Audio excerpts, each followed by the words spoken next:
càng rất chắc là cho không tôi anh cô anh say ha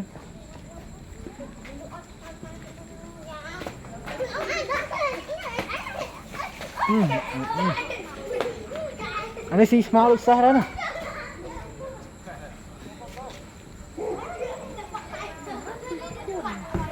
cái côn không small không cứ cắt đại xí nữa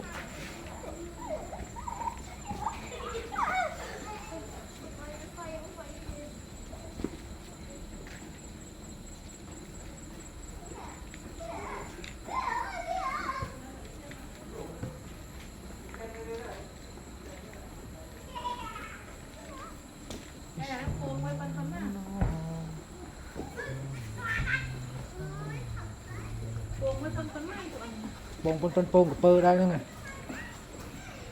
trời mà nó thôm nhầm nước thế này áo đông mà ăn rổ lố này hộp chất sắt nữa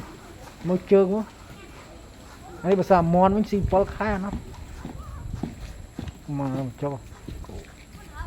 ô tri này ô tri thôm dùng sụi phù những anh kia đó mới là nó muốn rồi muốn chết tạt đọ ở thôm này tạt đọ nó chiêm đây là mới chiêm từ cái miền thà cả thể than mà mình đã xuân sẵn á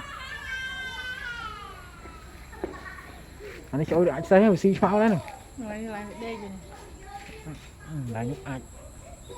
hàm chắc ui bây giờ mình cuốn nè